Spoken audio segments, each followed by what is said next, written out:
জেলের ভিতরে আমাদের সিনিয়র নেতৃবৃন্দকে খুন করা হয়েছে। সর্বশেষ খুনের শিকার হয়েছেন আল্লামা দিলওয়ার হোসেন সাঈদ।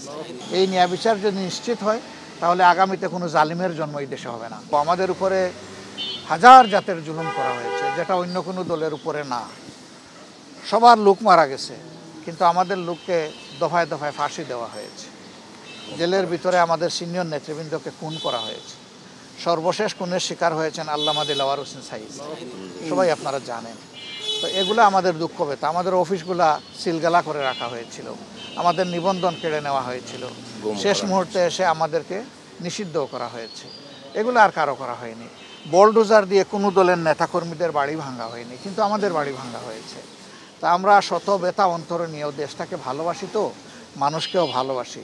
এই জন্যে আমরা সিদ্ধান্ত নিয়েছিলাম যে আমরা দল কিংবা ব্যক্তি পর্যায়ে কোনো প্রতিশোধ নেব না, তবে অবশ্যই আইনের মাধ্যমে প্রতিকার চাব। আইনের প্রচুর মামলা করেছে, আপনারা জানেন না। অবশ্যই আমরা মিথ্যা মামলা করি নাই, শত শত মানুষকে আসামি বানাই নাই, কিন্তু যারা অপরাধী তাদের কাউকে আমরা ছাড়ি নাই। তাদের নাম সুনির্দিষ্ট উল্লেখ করে, তাদের অপরাধের সুনির্দিষ্ট ধরন উল্লেখ করে আমরা মামলা করেছি। আমরা সেই ন্যায় বিচারটা দেখতে চাই। দোয়া করেন সেই ন্যায় বিচার শুধু আমরা না, জাতি যেন পায়। এই যে 24-এর আন্দোলনে যারা শহীদ হলো, যারা পঙ্গু আহত হলো, যারা জীবনের তরে জিন্দা শহীদ হয়ে এখন বিছানায় পড়ে আছে, কাতরাচ্ছে, অন্ধ হয়ে, প্যারালাইজড হয়ে, তারা যেন ন্যায় বিচারটা পায়। এই ন্যায় বিচার যদি নিশ্চিত হয় তাহলে আগামীতে কোনো জালিমের জন্ম এই দেশে হবে না।